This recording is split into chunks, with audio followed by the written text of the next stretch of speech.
Bună, fetelor! M-am reîntors cu video cu produsele pe care eu le ador și pe care vă sfătuiesc din suflet să le cumpărați. Produse care sunt foarte bune. Cum v-am spus și în celălalt video, este în colaborare cu Ina, care ea ne-a propus să facem acest tag. Home by Elena, DD Makeup și Pink Claudia 1, pe care eu vă pup pe toate. Mulțumesc pentru această posibilitate și haideți să vedem produsele. Ok, unul dintre produsele care m-au surprins și care eu, cam toate produsele pe care voi nu le-ați văzut în video trecut, pe care nu vă sfătuiesc să le cumpărați, cam toate le ador, tot ce am eu, dar am să vă arăt cam astea care le-am cumpărat noi și de care sunt într-adevăr satisfăcută. Voi știți, eu foloseam acest fond de ten de la L'Oréal Infallible. Vreau să vă zic că l-am substituit, l-am schimbat, pentru că am găsit acesta de la Max Factor, Facefinity, care este superb. E calitate-preț, calitatea superioară acestuia de la L'Oréal. Sunt 2 ani jumate de când eu îl foloseam numai pe ăsta și nu găseam ceva care să-mi placă mai mult decât el. Acesta vreau să vă zic că este perfect. Vă sfătuiesc să vă duceți măcar să-l încercați, să vedeți, nu costă foarte mult, costă mai puțin decât acela de la L'Oréal. Și calitatea e mult mai bună. Sigur, garantat. L-am folosit, uitați, este un pic consumat. Adică l-am folosit. După aia am să vă vorbesc de un produs pe care eu îl ador de când l-am cumpărat. Este acesta de la Deborah Milano. 5 în 1, scuzați. Are pernița aceasta, vedeți acest burețel. Tu îl pui așa. Uitați cum iese. Este superb. Îți lasă o piele atât de fină, luminoasă, ți ilumină toată fața.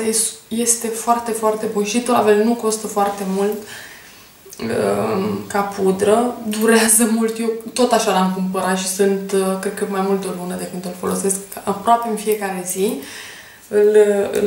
Îl ador pe ăsta, îmi place mult, mult, mult. Tot ca pudră, voi știți, este numărul 1, din păcate pentru prețul pe care îl are. Este Mineralize Skin Finish Natural de la MAC. Eu am culoarea medium dark, care aici calitatea, știți, vorbește singură. Foarte, foarte bună. Dar și aceea de la Deborah, să știți că merge. Tot ca blush. Eu, mulțumită YouTube-ului, am cunoscut firma Essence, pentru că nu o cunoșteam. Trăind în Italia, o găsesc și în magazine, eu nu am văzut-o. Mulțumită fetelor de pe YouTube care o folosesc, mi-a fost făcut cadou de o prietenă de-a mea, de Silvia, acest blush de la Essence, Sun Club Blond, pentru fete blonde. Foarte bun este, foarte, foarte, foarte, foarte bun. Foarte. Vă sfătuiesc să-l cumpărați. Și tot de la Essence, astea mi le-am cumpărat singură, sunt rimelurile acestea. Acesta e o bombă, 2 în 1 volum. Deci, eu nu folos rimeluri care să fie atât de bun ca ăsta. Înainte îl foloseam pe acela duo de la L'Oréal, dar să știți că este la fel de bun și acesta și costă de 7-8 ori mai puțin, da, cam așa. Și dacă tot eram la rimel, mi l-am luat și pe ăsta tot de la Essence, care tot la fel este foarte bun, l-am încercat, îmi place. Nu aș mai cumpăra în viața mea un rimel de la L'Oréal, niciodată. Și n-are rost. Aceiași bani, aceeași calitate, nu se întinde, nu-ți cade pe ochi, e super. După aia, tot de la Essence, mi-am cumpărat, tot mulțumită fetelor de pe YouTube, de la voi am învățat, acest set pentru sprâncene de la Essence. Eu îl foloseam pe acesta de la MAC Espresso. Este combinația perfectă între astea două culori, e exact culoarea asta. Deci dacă vă uitați, combinația perfectă. Între asta și asta este culoarea expresă de la MAC și este super rezistă mult pe sprâncene. Îmi place mult, îl ador. Tot de la MAC, blush-ul pe care eu îl ador și, sinceră să fiu, puține am găsit bune ca astea. Este acesta Dignity. Îmi place mult. Dacă aveți posibilitatea economică de a... Este un investiment pe care îl faceți odată și vă durează mult, foarte mult. Eu nu-l folosesc atât de des, nici nu pot să vă zic nu că îl folosesc în fiecare zi, cam cât durează, dar merită fiecare bănuț. Produsele de la MAC, să știți, nu toate, dar încă o mare descoperire de-a mea sunt aceste culori White n Wild, de la firma White n Wild. Eu am mai găsit decât astea, e un magazin aici unde stau eu, care nu mai ține firma asta, bineînțeles, și le-am scos în ofertă și dacă tot era în ofertă, am zis să încerc să văd cum sunt. Superbe! Este acest albastru, am să vă fac un swatch să vi-l arăt. Superb! Foarte puțin produs. Uitați cât de frumos este, ce albastru frumos. Superb! Ok. Am să vă vorbesc despre o trusă care mi-a fost făcută cadou de Crăciun. Nu știu dacă v-am arătat-o până acum. Este Nude Tude de la The Balm, pe care eu o ador. Costă la jumătatea trusei de la Naked, cam așa. Au culori superbe, vedeți, are și negru mat de zi. Sunt foarte bune ca calitate, nu sunt testate pe animale, ei lucrează cu produse naturale, superbe.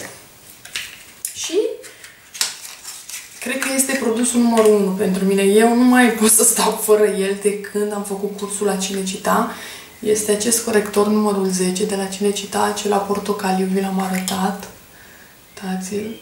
Pentru cine are probleme de cearcăne mari și mari, ca mine, eu din păcate sufăr o chestie care nu... Este singurul care le acoperă. Pot să zic în totalitate, sunt foarte mulțumită de acest produs, îmi place mult și în combinație cu asta este ceva extraordinar. De la Cinecittà, numărul 9, da. Ok. Tot de prietena mea, Silvia, mi-a fost făcut cadou acest tabuchino de la Wycon. Nu știu dacă multe dintre voi nu cunosc această firmă.